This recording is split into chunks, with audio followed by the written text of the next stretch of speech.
Hi, today we are covering 6.7, inverse relations and functions. You guys will be able to find the inverse of a relation or a function. So example 1, what is the inverse of the relation below? So when I think of inverse, I almost think just reverse or switching, which is honestly all we were going to do. To take the inverse of a table like this, you literally just switch the x and y values to get the inverse. So that's pretty crazy. All we have to do is make a new table. The x and the y stay where they are, and whatever was in the y column goes into the x column, and whatever was into the x column now is in the y column. So the inverse of relations is pretty simple. We are going to graph the above relation and its inverse, and then what do we notice? So the relation, the original one, I'll graph in, let's say, red, I suppose. So this is red. We have 0, -1. We have over 2 up 0. We have over 3 up 2. And we have over 4 up 3. Notice it's not linear, it's just points, so we don't want to put a line between them. And then I'll graph the inverse in blue. So over -1 up 0, over 0 up 2, over 2 up 3, and over 3 up 4. Now the question is, what do you notice? Well, there's something that I notice, and that is the fact that they are reflections across the line y equals x. So this diagonal line, we'll call it one of our main diagonal lines, is being reflected across. Notice how we have one space on each side, same thing here, a whole block, another half block. They are being reflected across the diagonal. So I'm going to write that out. Oops.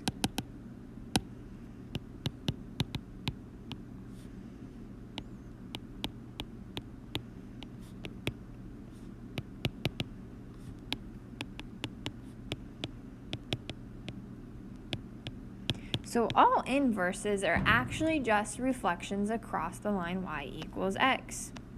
So if we are going to find the inverse here, we basically do the same thing with an equation as we would a relation like we did above. We switch the x and y. So you have your equation y equals x squared minus 1. We are going to switch the x and y where they are. We don't change anything about it other than the fact of where x and y are. And then you resolve for y.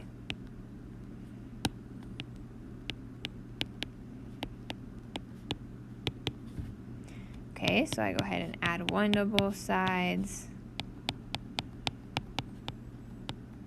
And then take the square root to get y by itself. So y equals the square root of x plus 1. So a little notation here. To write the inverse, meaning, oh, this is the inverse of that, you have to put this little -1 up here. So let's make a note of that over here.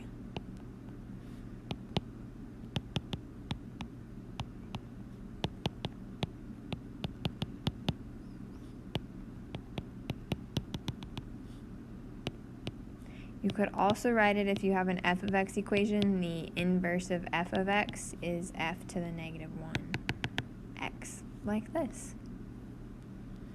The thing is, not all inverses are still functions. So careful here saying the function of x, f of x, because it might not be a function anymore. Remember the vertical line test.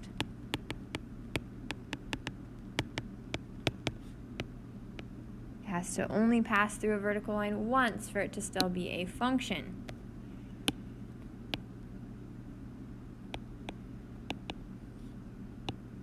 Okay, so we'll have something to look for with that. Now example 3, what is the inverse of this? Once again, to find the inverse, you just switch your x and y. So x now equals 2y plus 3, and then go ahead and solve for y once again. This will find us our inverse, or our reflection, across the line y equals x. So you can write this y equals x minus 3 all over 2, or if you would like, for more ease, or the inverse of y equals 1x over 2 minus 3 over 2. That makes it easier to graph. We can also visualize that this linear is still a function. So if you were asked, is this a function? You can say yes. Now, we want to graph this. Notice this is the same equation as above, so we already have our inverse solved for. Nifty that we already did this too. So we want to go ahead and graph the original. So the original, I will once again put it in red. So we rise 3 to start, that's our y-intercept, and then our slope is 2 over 1. So we'll go ahead and graph that. We can do our best to draw in a nice line. Hopefully it goes well. There we go. And then our inverse, I'll draw in blue. Notice I already did a nice way to write it out to easily graph it. We have our y-intercept is negative 1.5, so down here. And then our slope is 1 over 2, so you rise 1, run 2. Rise 1, run 2. Fall 1, run 2. And then we can go ahead and draw in our line. Ooh, that one's not going to be as good. Let's try that again.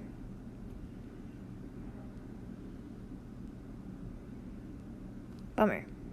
Alright, let's straighten that out.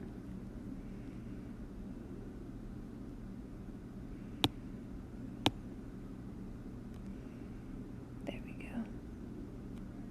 Alright, now notice the inverse and the original.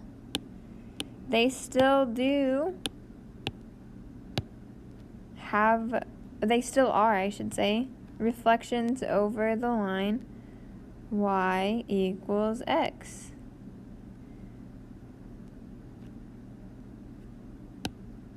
Notice how they reflect across that line. They even cross on that line. That's pretty important that they intersect like that. Okay? So that is the inverse and the original graphed on one graph. Alright, so now we're going to find the inverse of this function.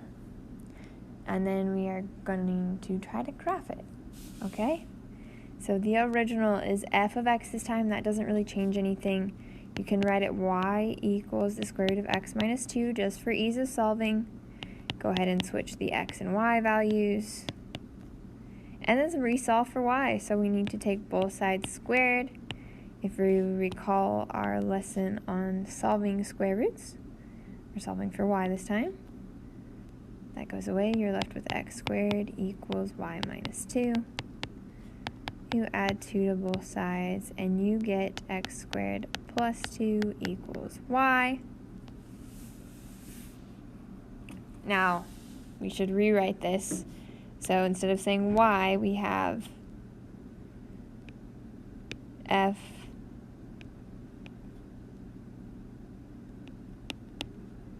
to the negative 1x, which is really just said inverse of f of x.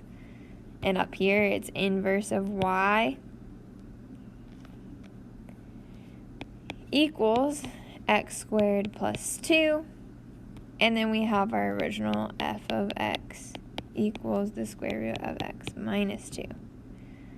Now let's see, check our graphs. Make sure both of these are actually functions because we are labeling as if they are functions.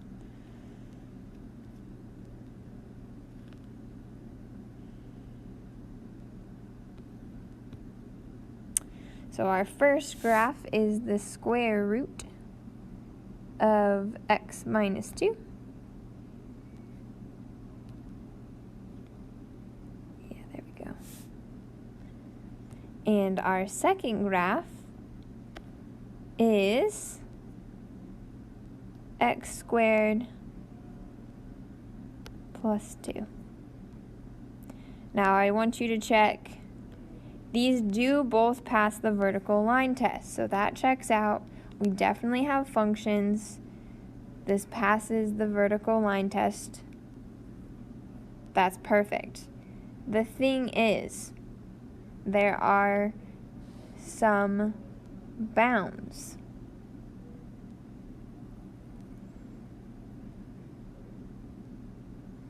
We need, on our inverse,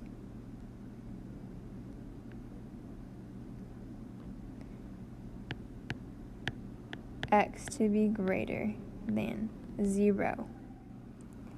Now we have to just restrict this for x greater than 0, because if you look at our graph on the left, our original in red is only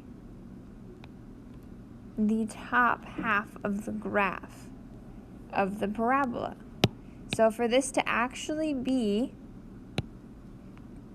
the inverse, or the reflection across the x-axis, we only want half of the parabola, and that is when our domain is greater than 0.